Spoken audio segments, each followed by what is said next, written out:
Hello, guys, and welcome to yet another episode of the Left Side View. Being a Sunday episode, this is our weekly update of whatever is going on in the world of professional wrestling. I have with me my partner in crime, Rahul. So, Rahul, where do we start today? I think let's follow the usual pattern, which is of starting with WWE. So let's take it day by day.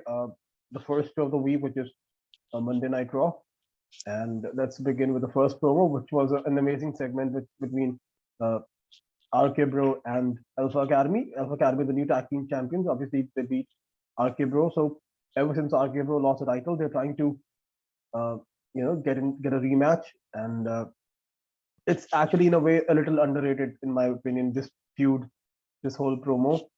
So now uh, we had this amazing segment between these two teams of a game being played out, and uh, I think till now both the teams were neck on neck in terms of whether they will get a rematch or not. So the winner of this promo was supposed to get this promo was supposed to decide if Arkirbo will get a rematch or not. So yeah, there were some interesting questions that were being asked, and yeah, some interesting answers. So I think in a way a fun and a cute promo between these four guys. So finally, yes, it was Arkebro who won, and they will have a rematch sometime soon. So yeah, anything that you want to add about this promo? Yeah, I mean, when we go back to tag teams of yesteryears, there's always a comedic element to how they present the storyline. And again, this is a classic example of what WWE is like, repeating all over again. And yes, I must say that Riddle has really surprised me with his mic skills and with his. We all know that his MMA background, and he was always a good fighter. But yes, his acting has really, been a touch above the rest. So maybe that is why the authorities are also thinking of maybe getting him into the mainstream of things. Yeah, overall a fun promo. Yeah, totally agree with you. So yeah, I think the answer, I guess, probably is like, at least that's what I think. That because Riddle is lucky in terms of the fact that Vince McMahon kind of likes him, which is why he has been given the freedom to express himself, which not a lot of people get when they get to the main roster. So Riddle is in a way one of the chosen few. So yeah, I think we can move on from this and we can talk about uh, a non-title match between the US champion Damian Priest and the phenomenal AJ Styles. So yes, in this match, AJ Styles came out on top. He won this match, and he's already a participant in the men's elimination chamber match. Uh, so, I'm under the impression that since he won this match, he will now get another match with Damian Priest, but this time it will be for the title. So yeah, let's see. Yeah, again, a classic example of WWE short-term storytelling. I mean, my only question is, what value does the United States Championship add to AJ Styles? And where does Priest go from here if he loses the belt? So again, something which is very, very short term. And yeah, I mean, they had to utilize Styles somewhere, and it cannot always be in the title matches. So they have chosen this for him. Let's see how this turns out. Yeah, but plus it also makes you feel that the chances are that either he'll lose this and this will be like a compensation, that he'll win this title, or maybe Damien Priest will cost him somehow in that match, and then they will get involved in the feud. But yeah, either way, this does make you feel that AJ Styles is at least not going to win the Raw title in Elimination Chamber. I think the title will be won by Brock Lesnar. I mean, he's the most likely winner, and then second it's Lashley. He's going to retain. I don't see any of the rest, even because then they'll have to come up with a new storyline. Maybe it will not get the kind of momentum that it needs to. But again, the most likely thing is title versus title, Reigns versus Lesnar. Yeah, Rahul. Yeah. Well, yeah. So now we can move on, I think, to another interesting match, a repeat in a way of match between Kevin Owens and Austin Theory, and I think I personally have like a very high opinion of someone like Kevin Owens, who is so good on the mic and in the ring. I mean, you'll have so many wrestlers who are great in the ring, but when it comes to having a memorable promo each and every time, uh, Kevin Owens has that charisma. Like, be it as a face, be it as a heel. So yes, like we talked about last time out, that Kevin Owens lost clean to Austin Theory. Austin Theory qualified and Kevin Owens did not. So Kevin Owens had a rematch, and they were, at least it made sense that if Kevin Owens would have won this match, he would have replaced Austin Theory. But then that didn't really happen. Uh, and yeah, so let's see if that storyline is going to go somewhere. Because another reason or interesting thing to note is that if Kevin Owens somehow gets added to that match, then at least a storyline, in terms of storyline, Seth Rollins is also there. So let's see if that has a role to play, because maybe somehow if Seth Rollins is winning, Kevin Owens will stop him, or if Kevin Owens is winning, then his friend Rollins will try to stop him. So maybe there will be a fallout between those two or not. That's another interesting thing to note. But yeah, that's why I wanted to mention this matter without. Yeah. I mean, this is something that we have mentioned in our previous podcast. That what was the point of signing him to a new deal and then making him lose to Austin Theory clean? Maybe there are more disappointed audiences like us, and maybe this is WWE's way of correcting things. And yes, given the again most likely outcome that is going to happen, there has to be some sort of crossing of path of Rollins and Owens, and WrestleMania seems to be the right time for it. So maybe that will get start again. There are so many variables. Maybe styles will be for some reason. I don't know. I don't know. So let's see how they mismanage this. I won't really say manage, That's the but problem, like we've already had this match at WrestleMania. If I'm not wrong, we had this actually at last WrestleMania, or maybe 2 years ago. I remember when Kevin Owens beat Seth Rollins, he jumped from the top. I remember maybe it was last year, or but if not last year, yeah. then But definitely the the funny year thing before. is, I mean, actually, it's sad. The sad thing is they don't really have a lot of talent to work with now. So the repeatability factor is definitely likely to increase. That I mean, how many new feuds can they create? So, see, even for AJ Styles, the honest thing is fighting for the US Championship and fighting with Damon Priest is, getting a level down or at least two levels down. Who knows? So, yeah, let's see how all these storylines are merged by the time WrestleMania comes around. Well, yes. So, like, we can move on to the main event, which was supposed to be a one-on-one match between two of the participants of the Elimination Chamber match. That is Riddle and Seth Rollins. So, I think they're both one of the best in-ring performers of their generation. So yeah, I think the match was really, really great. But then yeah, there was a disqualification. Kevin Owens came out, and that led to a disqualification. And once that happened, Riddle's partner Randy Orton also came out to even the odds, which turned this one-on-one match to a tag team match between RK-Bro and Seth Rollins and Kevin Owens. So yeah, in the end, it was uh, Seth Rollins and Kevin Owens who won this match. Uh, but then again, they wanted to make RK-Bro also look strong. So in the end, Randy Orton gave Kevin Owens an RKO. But yeah, a great match. I think that, like, the point is, what was like, how is it going to help the performers? Nothing wrong with the match. I think for a free television match, it was a great match. Yeah, so this is the level of WWE right now. I think these four are the best talents they have on Raw. Maybe we can add Lashley to it, maybe, but and yeah, they utilized all the top talents in the main event. What else can you say? Yes, the match was a decent one, but yeah, one of those things. It was touted as Riddle versus Rollins for the first time, and yeah, they changed it.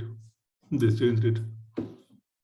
Yes. I think okay. What we can do is my rating for Raw again is what, 1 star, 1.5 star out of 5. I wouldn't go so low. Uh, 2.5, I guess. I would say 2.5 because the matches were at least good. Like if you would see the matches, you would like that's what I thought at least. I understand that in terms of maybe long-term storytelling. I mean, because that's the thing. If you go by long-term storytelling, then uh, any WWE product or any show will be like one. So that's why there are some quirks that we've got to accept. Um, so that's why I'm not going as low, but yes, I'm not going so high either. I think 2.5 is my rating. Okay, fair enough.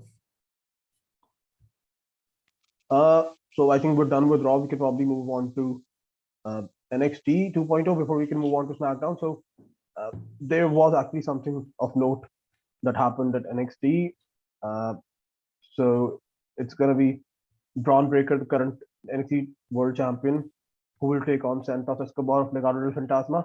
Now, uh, there have been rumors, of Braun Breaker tweeting and inviting someone like Dolph Ziggler. Dolph Ziggler also making fun of NXT. So we finally saw the show of Dolph Ziggler show up at NXT, and yeah, there was a great promo between these guys. But then just when we thought that this would lead to more, maybe when the match will take place will be decided. Tommaso Ciampa came out, so it looks like that before we see uh, Dolph Ziggler versus Braun Breaker, it's probably going to be Tommaso Ciampa versus Dolph Ziggler, and maybe if Dolph Ziggler beats Tommaso Ciampa, maybe then uh, we'll see him take on Braun Breaker. Maybe we'll see a fatal four way, or I don't know. But yeah, it in a way it was a good, it was something fresh because I don't think that we've seen Dolph Ziggler in NXT. So yeah, I think some fresh, interesting storyline there. Because again, when we talk about Tommaso Ciampa versus Braun Breaker, it's a match that we've already seen twice. So yes, Dolph Ziggler versus Braun Breaker or Dolph Ziggler versus Tommaso Ciampa, or the three of them as in a triple threat. That's a fresh matchup. So yeah, kudos to NXT for this one. Now we can move on to SmackDown. I think, in my opinion, nothing really happened of note except for a sit-down interview with the champion Roman Reigns, and then there was a sit-down interview with Goldberg. So yeah, Roman Reigns said that he will beat he will beat Goldberg, and Goldberg said that he will beat Roman Reigns. Anything that you want to add to this? Yeah, it was a great surprise. They both said they would beat each other. Um, Again, nothing really to add. I guess Michael Cole had an off day, so good for him. And yeah, I mean, with so many talent out, I mean, this thought just hit me. With so many talent, I think I know there are contractual obligations and sponsorships and stuff. I think WWE would be well advised to have just one show per week. They don't have the content, and they are not working hard at content at all. So yeah, but the fact of the matter is we are still reviewing it. So well done to them. Yeah. Uh, yeah, I think we're done with WWE. We can probably move on to AEW. So I think we gotta Yes. begin with the surprise, the signing that Tony Khan had been teasing, and in a way, it was the signing that we all expected. It was the limitless Keith Lee. Uh, so yeah, I think a great debut for him. Uh, let's see uh, what's in store for him as part of the AEW roster. I mean, so many fresh matchups to be honest. And I was watching this podcast or something, and AEW have signed, I think, 4 or 5 former NXT champions just in the past 1 year. There's Keith Lee. There is uh, Alistair Black. Malachi Black, Yeah. And yeah. Andrade Edidolo. Uh, Mhm. I think Adam Cole. That's 4 already for you. 4 former NXT champions. That's the thing. Like again, NXT for these guys, NXT is so good, but then the moment there's talk or the moment they actually move to the main roster, we all know what happens. Then they run to AEW. So yeah, we also saw another debut actually from AEW. This time from New Japan's the New Zealand wrestler Switchblade Jay White. Uh, so again, seeds of dissension between Bullet Club or rather Elite, because Adam Cole brought Jay White, but then the Young Bucks did not know. The Young Bucks also said that uh, Jay White used to be Kenny Omega's opponent, or so yeah. Let's see how that happens, because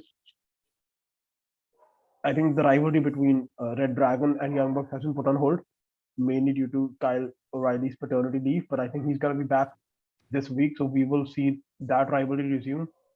The idea is to see, I think we've already talked about this, the match between Red Dragon and Young Bucks, or maybe Red Dragon and Adam Cole versus Young Bucks and Kenny Omega. So yeah, let's see what happens. Yeah, so my 2 cents here, I actually don't watch a lot of NXT, and I had only heard good things about Keith Lee, most of it from you. And when I started watching his videos, I was excited. A guy of that size could be so athletic in the ring, and again, like countless times before when he was upgraded to the main roster. Now, I don't really know if going to the main roster is an upgradation in WWE anymore. So he was touted as the next best thing, but then nothing really came of it, unfortunately. And finally, he was one of those talents who was let go. His non-compete clause ended. I think he got married in the meanwhile. And yeah, I'm really, really looking forward to the kind of storylines, the kind of opponents he has. Someone, again, off the top of my head, maybe someone like Wardlow and Keith Lee. But again, I'm not too sure about Wardlow's in-ring performance as well. So, two behemoths going at it. That would be really fun to watch. And as far as um, Jay White is concerned, again, eager to see what he brings to the table as well. So, two great additions. Again, the same question: how are they going to balance the act? Because now they have so many proper, professional wrestlers, and even in the tag team divisions, we see that. Maybe the best or people, I mean, tag teams who were touted as the best have not really gotten an opportunity yet. So let's see how they use all the talent, and excited to see what AEW has in store. Yeah, agreed. I think we can probably move on to the world title match between Hangman Adam Page and Lance Archer. It was Texas death match between the two, and yeah, match went on for a long time with the back and forth between the two. A lot of violence, a lot of blood, but in the end, in a way, we all expected Hangman Adam Page to retain, and he did. Um, Once he finally managed to beat Lance Archer, Adam Cole actually came out to give him his title. So it does look like, I mean, obviously he has already been teasing that he's should be next in line to be the world champion. So yeah, I think we're probably going to see a rematch. We've seen this match already, I think, in Ring of Honor. So yeah, I think we're going to see this match in AEW now. So let's see what's going to happen. Because technically, Adam Cole is undefeated in AEW. The loss that he had against Orange Cassidy, that was an unsanctioned match. So who do you think is going to win this one, Amitabh? Okay, again, my views on the Texas match: great match, violence, blood, all for it. And of course, Handman was not going to lose the title like this. So, yeah, good match. Lance Archer, well done. I think he will not lose to Adam Cole also. His reign will be a little longer.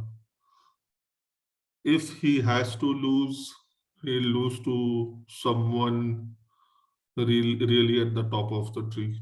You know, Bryan Danielson, CM Punk. I don't know if CM Punk will ever be involved in the title stream of things, but Adam Cole, I still think Hangman Page will retain. Let's see what happens. Yeah. I think before we move on to the main thing that we want to talk about, there's just No, no, one we can matter. move on. There's just one matter Yeah, we of can move on. yeah. So uh, can we talk about the inner circle meeting before the MJF and CM Punk promo? Yeah, sure, sure. So yeah, I mean, we've seen already this rivalry brewing between internally between the inner circle members. So Jericho held inner circle team meeting. It was uh, Jericho came out, Jake Hager came out, and Sammy Guevara, the TNT champion, came out. But then Jericho said that he has not really heard anything from uh, Santana and Ortiz. And just when he said that, Santana and Ortiz came out to their own music, not with the inner circle. Uh, so yeah, things did come to a blow. And yeah, I think a great promo from Jericho, and I think a great promo from Santana and Ortiz as well. But then Sammy Guevara was like, I'm not getting involved in this. I mean, yeah, so he was like, figure this out and I'm leaving. And he left the four of them in the ring. So next week it's going to be Jake Hager and Chris Jericho versus Santana and Ortiz. I guess, yeah, that's the way they need to decide this. So let's see. Like, I just don't know in a way where this feud is going either, to be honest. Like, are they going to break the inner circle? Uh, because if that happens, again, does that really help anyone? Similarly, uh, if Jake Hager and Jericho wins, does that help Santana and Ortiz? I don't know. Yeah, so the only person who did not talk in this promo was Jake Hager, and that made sense. Um, Again, yes, if Hager and Jericho rather win, maybe that will prolong the feud. Now the problem is if Santana and Ortiz win, what happens? I mean, the whole idea. I mean, all five of them have their, this identity of being in a group, and that is what defines them. But if you want to split them right now, where do you place them? In what storylines, in what title feuds and stuff like that. So yeah, there is an uncertainty about it. I personally think that the feud will be prolonged. Um, this won't end, after just one fight. So they will take their time, reach to a natural conclusion. And again, I trust Jericho to handle a storyline. So this has been simmering, this has been boiling under the surface for quite some time. Now it is out in the open. So the process of the split starts next week with a tag team match. And yeah, let's see where they take it from there. Yep. All right. So I think it's time to talk about the feud that's your favorite, which is CM Punk and MJF. So yeah, last week MJF beat CM Punk in Chicago. So yeah, this was the first time that we were going to hear from MJF. So yeah, I think the Pinnacle came out, FTR, Tully Blanchard, the chairman Sean Spears, and Wardlow, and then there was a special mention of MJF. Uh, so MJF came out like in a true king fashion, uh, surrounded by girls, and yeah, uh, just when we thought that he was going to thank Wardlow, he actually thanked Sean Spears. But then the promo didn't really go for too long. Just when CM Punk interrupted, and he was like he want his rematch and all that stuff. And with him came out Darby Allin and Sting. So CM Punk was like, I will do anything for a match in a way. So that's when FTR said that they can have a tag match with him, and he can pick anyone except for Darby Allin and uh, Sting. So the idea was that who will be CM Punk's mystery tag team partner. So yeah, now we move on to the main event, and FTR came out, CM Punk came out, and we were just wondering who will be his tag team partner. And then the music hits, and it's none other than uh, John Moxley. So yeah, uh, I mean, as expected, John Moxley and CM Punk beat FTR. So it does look like CM Punk will have his rematch. Not really sure when and where, but yeah, he will have it. Yeah. So what would you like to say about this promo, this match, and the Yeah, match? did CM Punk have a role in this faction, Ambrose, Reigns, and Rollins? So yeah, I think if I'm At one point of time, he did, right? He was the Shield. He was the leader. He was touted as the leader of the Shield and stuff. Yeah, yeah, yeah. So yeah, that just came. Okay, so now obviously the major plot here is the clash between Punk and MJF, but I think the more interesting or equally interesting, let me put it that way, is the subplot of how Wardlow is being treated and how they're going to maybe get him to turn on the Pinnacle, or maybe in let's see what happens, because when MJF came on his throne, he hugged everyone. They were jumping with joy, and Wardlow was just right there, standing all alone. And actually, he was the factor that influenced the match. So yeah, I think in the eyes of a lot of people, he is the, I mean, yeah, let me put it just, he is the next Batista, right? If he can take up that mantle, let's see, only time will tell. But I think even he had a match, technically a squash match, but even he had a match on AEW. So yeah, Punk and Ambrose all over again. Great match. Great pop when the crowd heard that music. And no Bryan Danielson actually to follow up on his offer last week. So yeah, again another chapter in the MJF CM Punk feud. A fresh chapter that I'm very very happy with. Let's see if this occurrence of Ambrose, John Moxley, sorry, is a one-time thing, or maybe they'll try to knit that into the picture as well. Um, yeah, again, so many possibilities. The whole idea of being so excited about what AEW has in stories, they can go anywhere, and you kind of trust them to have a good storyline. So we are looking forward to this Wednesday. I think there was some comment by Brand Danielson on his offer. Rahul? Yeah, so I think on we had a promo from a backstage promo from Brian Danielson on Rampage. I think he was talking to Tony Schiavone, and yeah, Brian Danielson was like, I made an offer to him. He did not reply to my promo. He did not give me an answer, but then he's there with CM Punk. But then he was like, even though he didn't say yes, but he didn't say no either. So yeah, obviously, I mean, since we did not see Brian Danielson on Dynamite, so we had to at least see him on Rampage to at least prod things along, move things along. So yeah, we will probably see a proper promo between these two, maybe this Wednesday on Dynamite. Yeah, I mean, I know in today's day and age, patience is a virtue that is generally lost on us. But in terms of building a storyline, I think taking your time is so crucial.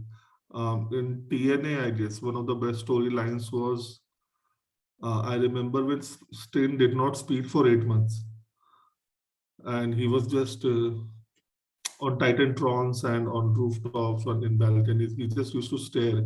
I don't remember the opponent exactly. I'll have to check up. And after 8 months of build up like that, and that was 2004 or 5. So, and I'm like aware that this is not possible in 2022, but I mean that is also a way you try and build up a feud, a storyline.